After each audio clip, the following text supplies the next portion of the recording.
All right, about 5 seconds in, but I let OBS Studio warm up a bit. I was going to do this under answering viewers, and I thought about doing this under viewer requested. But the thing is, it fits into everything because there's a lot I want to talk about. So let's get to first. I want to go and talk about what Jimmy Whisper had to say first. I want to get that out the way first. Um, let's see. So he says, "Will you be checking out EC3's Control Your Narrative promotion?" And honestly, he said, people ask questions like I knew all about it. I'm like, what? Wait, what? So what do I do? Wiki, EC3. I use a cozy search engine because damn Google. And if you know everything that Google has been doing, then you would do what you can to get away from Google at any junction that you possibly can. YouTube is what you need. Things like that, yada yada. So, get away from YouTube though. Yeah. So, I decided to look it up. And to see on February 17th, 2022. I'm just going to use wrestling names. EC3, along with Braun Strowman, they announced the formation of their own wrestling promotion, CYN, Control Your Narrative. The company is scheduled to start tapings for their impending television deal in March. Taking inspiration from Fight Club, the promotion will feature, let me see. Yeah, the movie Fight Club, okay. Will feature talent booking their own storylines in a way that resembles the early stages of Fight Club's Project Mayhem. Okay. I don't have the mic the way I don't have a shirt on or anything, so I gotta hold the mic in my hand, and I think my voice is coming across well. I've recovered so much in the past about 3 days, and so yes, I'm feeling a bit better. I'm not perfectly spry, but I'm feeling better. And so anyway, going on this, the Control Your Narrative. I got to put it out there, okay? First and foremost, these are two former WWE guys. All right.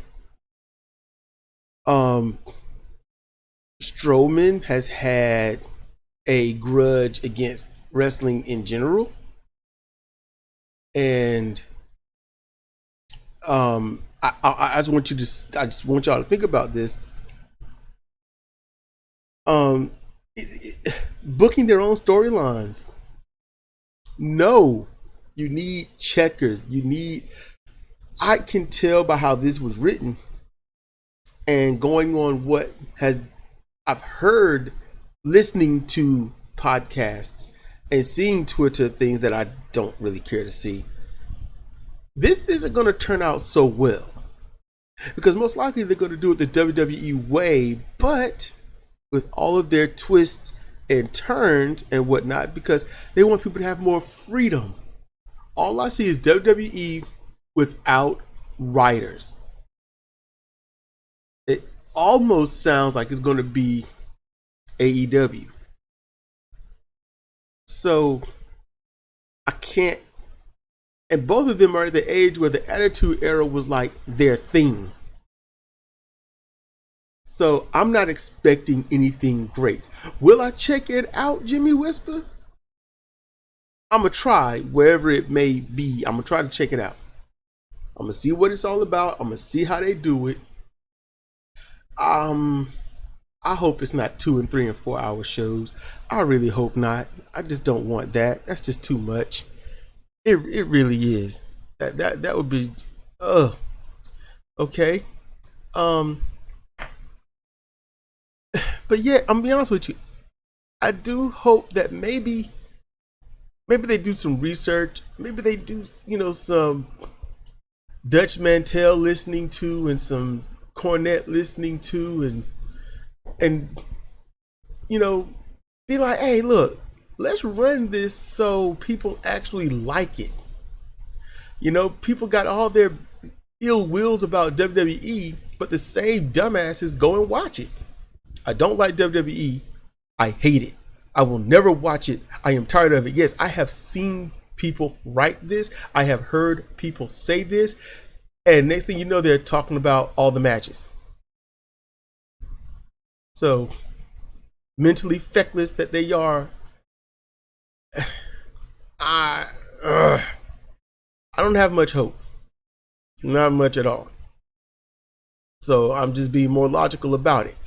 Where they come from, they're probably upset. They don't like what's happened. It's just, and they want to give it their own spin. That's what I'm thinking. We'll just have to see how it turns out. Because if they can do it well, and if they can do it decent, then AEW they better start doing something different. I'll be getting to them soon. So after that, let's see, what's the other one? Yeah, okay. Yeah, he said he was told by AEW cultists that Tony Khan planned the first 4 champions. Yeah, he did. Yeah, that's true. He did. He planned it all out. This who he wanted is going according to what he wanted. Yada yada yada. It is bad booking. That it is. Let's see. Also, explain the horrible booking around. Yep. Legitimate challenges. The lack of legitimate challenges. Yep. That explains that. Every other decision made really. Let's see. Long person. One of the belts. Why would he not build around them accordingly? Instead, he got the worst both worlds. Level of competence reaches a new level. No, it's all true, dude. All of that is all true. Tony Khan planned it. He booked around it, but Tony Khan doesn't know wrestling. And I didn't want to just buy in to what Jim Cornette and what was saying about Tony Khan being a stats guy and things like that. But when you look at it, Tony Khan based champions on who was super popular, super over when he hired them. He hired them almost in the order that they got the titles. Just think about that. You know, Omega, was it Omega? I could look this up. I'm not, but Omega, Moxley, Jericho, some other rubbish, and right now Adam Page. Surprised he didn't bring Okada in, give him the belt. But I'm gonna say this. When you look at it all, it's how many wins that they had. Then are they popular when they have those high wins? If so, then yes, they get the belt. And that was obviously rigged. And that's exactly what happened. So, you put Adam Page, when he was in New Japan Pro Wrestling, right before he came to the States again, he, what did he do? He was cool at first, and then it was all silly gimmick matches and storylines and personas that just don't make sense that he couldn't carry out. Made him look like he was just walking in squalor, and then says, hey, here's a belt. Literally, it's like building a Fortune 500 company, bringing in some bum off the street, and their background is in bicycle riding. And you say, well, we got a bicycle division. Let's do this. And you bring them in and you say, hey, I know that you have all this stuff. We've cleaned you up. We've dressed you down. You look like $1 million. But what we're going to do is we're going to make you a drunkard and you're going to embarrass the company. And once you are done being thoroughly humiliated and doing stupid stuff, we're going to get you sober and make you partner. That's what Tony Khan did with Adam Page. And I that's just ugly. That's just ugly to do. He does it. He is an Attitude Era wrestling guy. He is a WCW late stage guy. Tony Khan never knew professional wrestling. He knew what captured the eye and ogled the brain. And that's what the majority of people are now. And so that's what you're going to get. That's just how it is going to be, because wrestling right now is ran by people that don't know wrestling. That's what's happened. They don't know it. The fans think they know wrestling and they don't know at all, period. They might see some of the old tapes and yada, yada, yada and think, wow, these matches are shorter or they're boring or what, and they don't get it. And I don't blame them, because at that time, I didn't really get it. I didn't. So I understand, when I was watching what people would call professional wrestling, actual old school traditional professional wrestling, yeah, I was like, okay, this is what I grew up on. And if I couldn't watch the old 1930s and whatnot and 40s 3 falls to a finish 3 and 4 hour event, one match 3 and 4, I couldn't do that. So yeah, Tony Khan he will never get it. He don't know, and he's too stupid and stubborn to know. He's too dumb to realize how dumb he is. He's got a lot of money and he's got a lot of talent he can buy, but he doesn't have anything to back any of it up. So people got to fend for themselves. And that's what you see the likes of, Bryan Danielson doing, CM Punk, MJF and whatnot. And going on that MJF, CM Punk, a lot of people might be getting tired of their little feud and stuff, but those are the same people that also bitched and moaned that there were no viable feuds going on in AEW. So you can't sit there and bitch and complain like a little bastard that you not getting any feuds and there's no good heated rivalries, and then when you get one, you complain about it like a bitch. I'm not gonna hold anything back. Cornette, Brian Last, and anybody else out there that complained that there were no heated rivalries, get one and then complain about it like little bitches. You can't do that, and this is a good rivalries take time. You complain and bitch and moan that the rivalry happens, it starts and ends in one event, and this is taking place over the course of multitudes of events. Be happy, as long as they don't gum it up. And so with this, you've got MJF and CM Punk, who keeps verbally upstaging each other. Punk introduced the dog collar match. It's like, hey, I'm gonna call you out. You talk this trash, you talk this, and you boast this. All right then, buddy. Be my Valentine. Be hooked to me. Love me. Let's bleed together. And MJF is like, and he just leaves. Comes back the next week, which was for all intents and purposes yesterday. And today is the 24th. So today, I think Terminus happens. So MJF comes out and he's like, look, can I just have a moment to, I know I'm not the easiest guy to get along with, yada, yada, yada. And he cuts the single most epic promo. And I can't recall if I said this or not. I can't recall if I said this up here or not.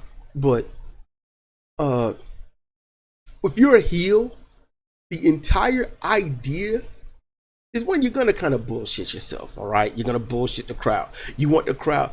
A good psychological super heel is the one that decides, I want to convince the crowd that the good guy is really the bad guy. And they never really pull it off. They never really pull it off because they can't break that one rule. You can't, quote unquote, expose or bury yourself to take somebody else down. So While Flair, he would cut the promo and try to make Sting look like the bad guy and talk about how Sting is lying to these people, yada, yada, yada. Or a better one, Bobby the Brain Heenan. How Hulk Hogan, he doesn't care about anyone, he cares about himself and all this. And this is back in WWF, Hulkamania, you know, your prayers, your vitamins, and yada, yada, yada. And I could not help but believe Bobby Heenan. And it wasn't necessarily that he said anything in particular to convince me. It's, well, Hulk Hogan is the one that convinced me. So fast forward to today, MJF, he goes out there and he cuts that promo.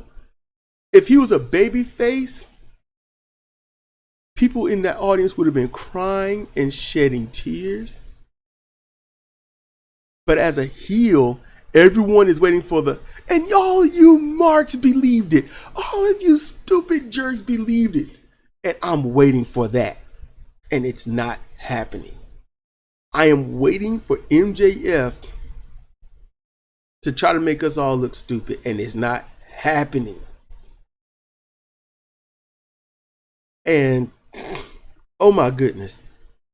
MJF, I was like, this guy is either the greatest actor or this is a shoot.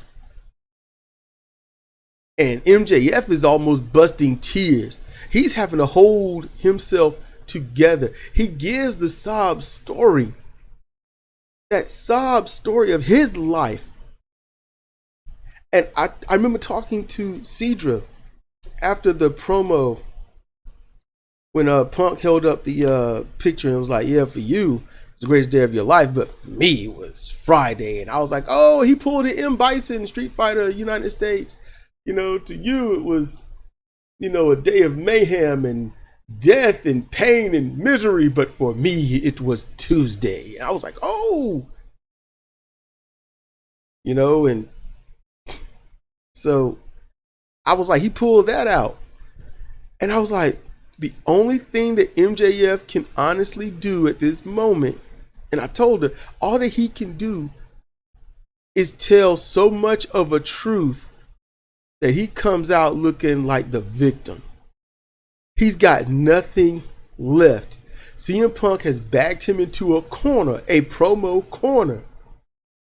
And I was like, and I told her, it's something you don't want to do.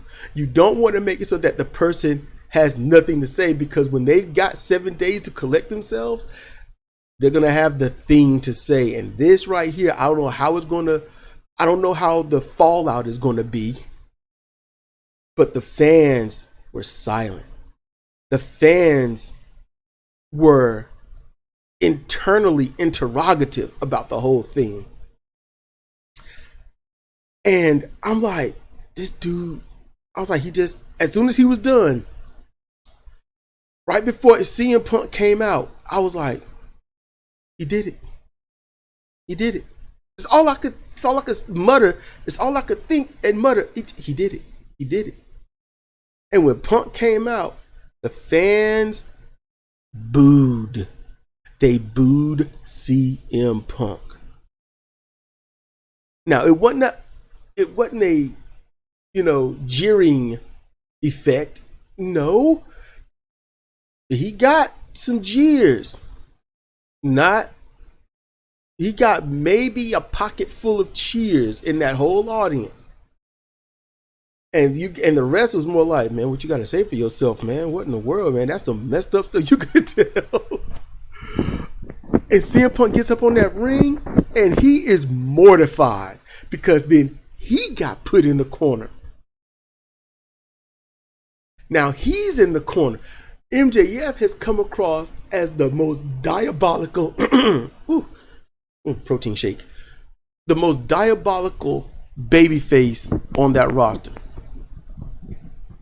And that's not an easy feat. It takes someone you can feed off of. They did a great job. So Punk has to ask him, is it true? Is this all true? And MJF, now this is where I am a little perplexed. Because he goes, is it true? Is this all true?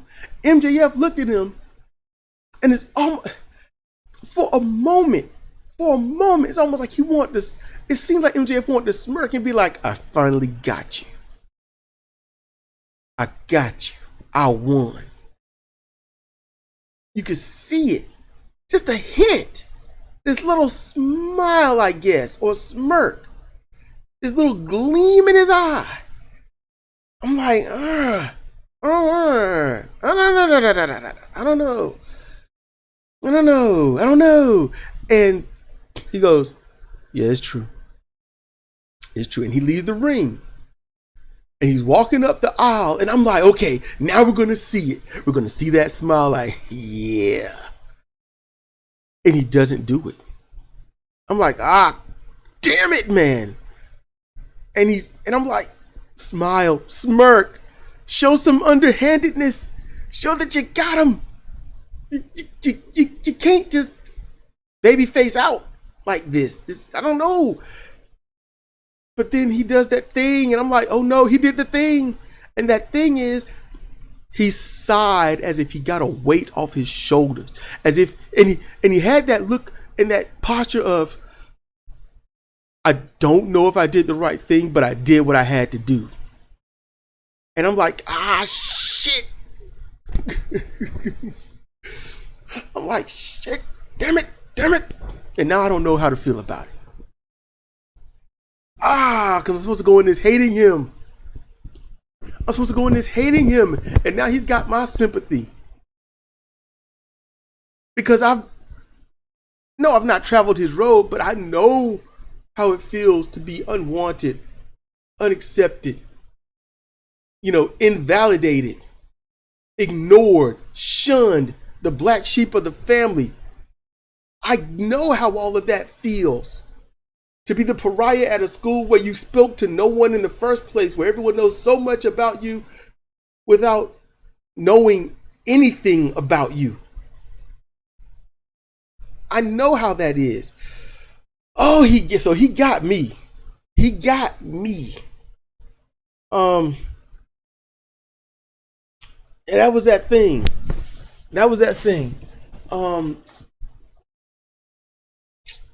Now going on that thing, we're gonna go with Cody and Brandy. Because I remember Zimbo when I was like, yeah, they left. They're most likely going to WWE. We did the talk, and then we saw the thing that they're going to WWE, and Zimbo was like, look, that would be dumb. That don't make any sense. He hated it there. Why would he go back? Yada yada. Here's something no one thought about. The entire time Cody was in AEW, he was scripting his promos because he's used to WWE. He never left. He never left WWE. Never. The first time he left WWE after Stardust, he goes to NWA. He does his tours there. He gets on the independent scene. He's trying to make a name for himself there. He wins the title. He does all that. And then at a stage during all of that, he never had a bad thing with Vince McMahon. Then he goes to New Japan and does the whole Bullet Club thing. And when he got there, I was like, something ain't right. And he literally was working to undermine everything about Bullet Club. And I said it for the longest. This dude is sitting here to destroy Bullet Club. That's the point of it, to break it up, yada, yada, yada. Come out with it, And I think I mentioned that in the commentary way back then.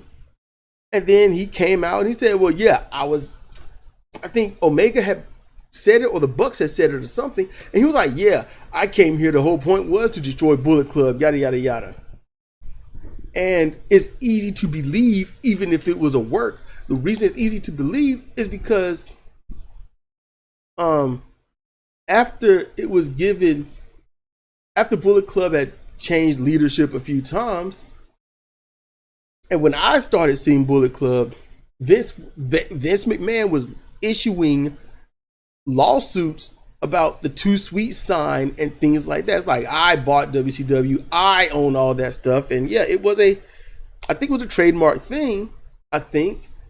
And he's like, I'm gonna sue the hell out of you. You need to stop.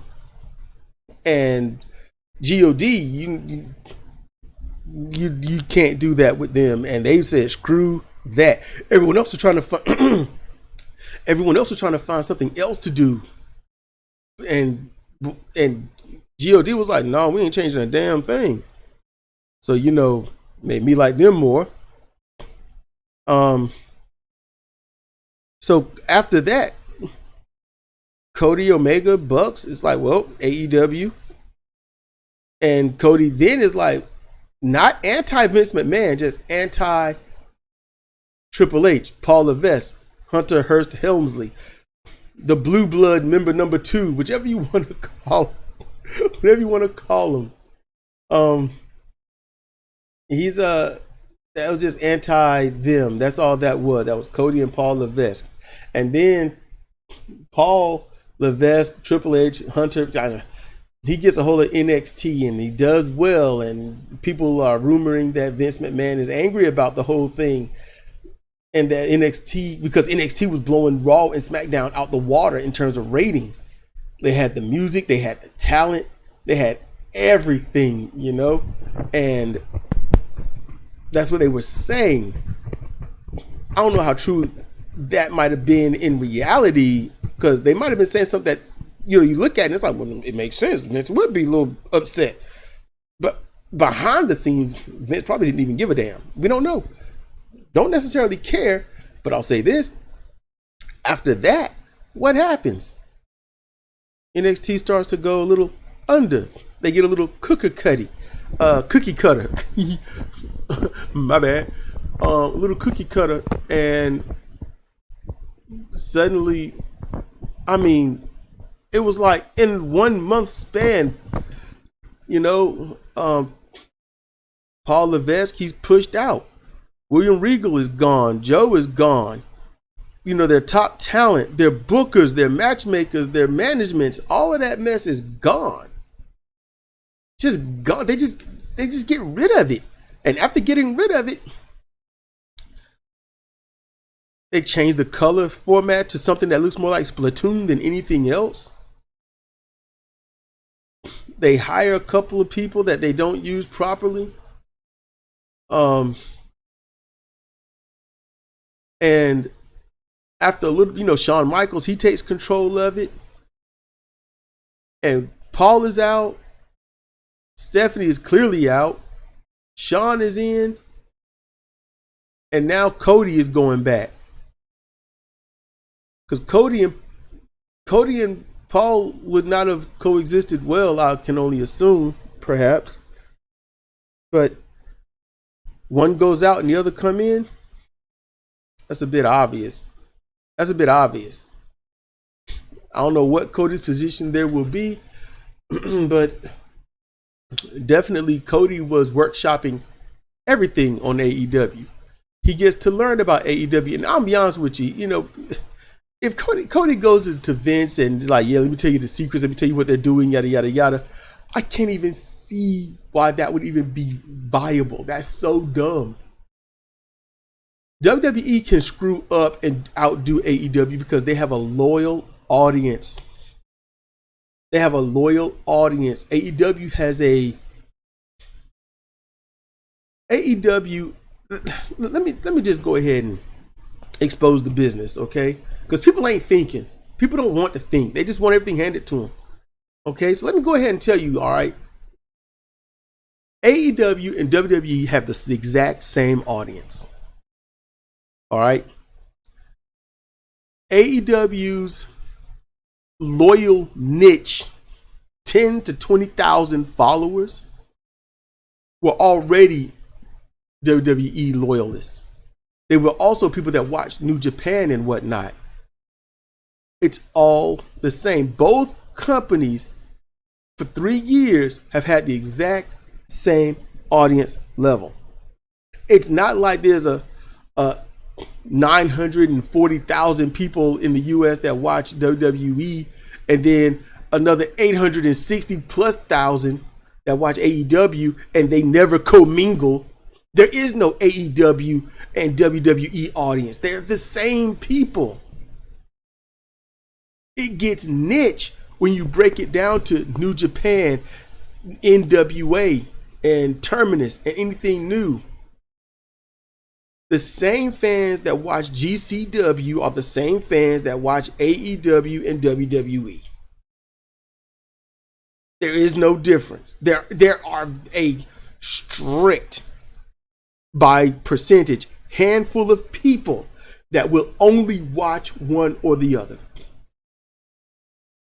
That you've got a strict handful of people that say, I will not watch AEW because they are the enemy. And you got people that are vice versa. I'm not going to watch WWE because they are the enemy. And then you've got those that say, I ain't watching. And I mean, this is a niche group. I'm not watching either of those. I'm only going to watch NWA or New Japan or Noah or Stardom. I haven't really watched enough Stardom to make that. I'll leave them up in the air. Y'all can choose, but that's what that is. So if AEW did these ratings, WWE did these ratings. It's going to be about the same every damn time. And they're going to just switch up. And that's about it. So it's not a ratings war. It's not a wrestling war. It's not. It's none of that. It's just people watching crap. And you hope to find a few things that are polished gems instead of a steaming pile of shit. AEW, I'd say about 10% of the show is something worth watching. I'm not watching WWE. They have sullied me for too many years. They were too dumb. And that, I'm not going back. I watched NXT's 2.0 or whatnot for Jimmy Whisper, and I'm not doing that again because they've proven that they ain't worth a damn. And they keep proving it. So, hey, if you're in a relationship and someone slaps the hell out of you because they're pissed and you're like, what in the world? You might talk it out. They slap you again. You're like, wait, we got an issue here. And they start whooping your ass. What you gonna do? Stay? You try to leave. You find a way out. The only way you stay is if you are absolutely trapped. You've got no prospects. You've got no avenues. You've got nowhere else to go. You have no choice. And then you see what happens with the people that understand that you don't have a choice. Then you see the real evil come out because now they can do with you what they want to do with you. And that's where Vince is. That's where anyone that works in WWE, that's where they are. That's who they are. What you gonna do? Where you gonna go? We can do with you what we want to do with you. I just don't want to watch a program of beaten spouses. That's really, I don't want to see that. There's more I could talk about.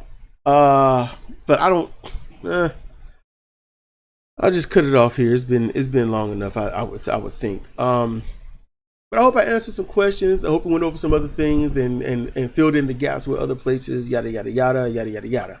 I hope so. So let's see. Next month, the end of this month, we'll finally get CR Fire Pro TV's big event. I'm a little curious how that's going to turn out because that's gotten a little weird. In terms of who's champion and whatnot. I don't control it. I simulate it and I commentate while simulating it, and it does what it do. Finally, March, everything will get back to normal, and it's not going to be the Rhodes big event and then TV's big event. It'll go back to the way it needs to be. I'm happy about that. If you got questions or whatnot, you want to pick my brain on something, go ahead, ask the question below. And if it's WWE related, maybe explain what's happened and maybe link me to a clip of such and such, and then I can comment on it that way. But I'm not going to watch a whole show or anything. For example, recently I got tired of hearing about how Vince look and sound, so I went and on YouTube and I looked up Vince McMahon 2022 and saw him with this another big arm dude in WWE, and I was like, oh wow, I can see what they're talking about. Well, Vince got older. It happens, but yeah, not the Vince McMahon that I watched, but I've known Vince. I've not known but seen Vince McMahon through all of his stages. So it happens. As he is, we will be. You get older, it happens. Everyone who has ever lived has aged. Everyone who has died has been born and young. You can't escape that. So yeah, check out CR Fire Pro. Check that out if you're not into it. If you listen to this but you're not into the simulated wrestling, because I don't do the predetermined stuff on my show. I'm too lazy for that. But if you're not into it, hey, could you do me a favor and let me know why? It would really help.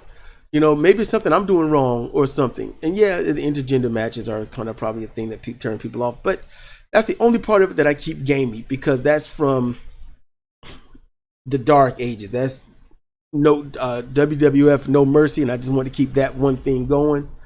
But yeah, Pain Negative Wrestling, that'll be a season 6 for if All Net Zonta's listening. There will be a season 6, but everybody's hurt. There ain't but like 5 to maybe 7 wrestlers that were viable, and that just wasn't going to make it for long. Kept seeing the same matches, WWE stuff. So yeah, I gotta let them heal up, because there's a time limit, and I do that. I keep that legit. Let's see what else. I'll probably do podcasts. Doing oh my goodness, on real stuff that's happened. I used to go to Southern Championship Wrestling events, and embarrassing myself in front of Matt Hardy and my friends, being insulted by a wrestler. Some good moments, some feel good moments, some sort of hilarious moments. I'm thinking about telling those stories. There are not many, but still, it is what it is. Yeah. So if y'all are interested in something like that, let me know in the comment section. If you're interested in hearing stories like that, I'll put those up on podcast, not here on YouTube. Yeah, I don't want to say anymore. There's a lot I can go over, but no more updates. So let me know. And let me know if you like the background of this, because I can do another wintry background. This is from Final Fantasy 11. So yeah, 38 minutes. Yeah, I'm getting up out of here. So this has been Searching for CR Wrestling commentary on a whole lot of stuff. Y'all, be safe, keep each other and your neighbors safe, all that stuff, and take care, and see you next time.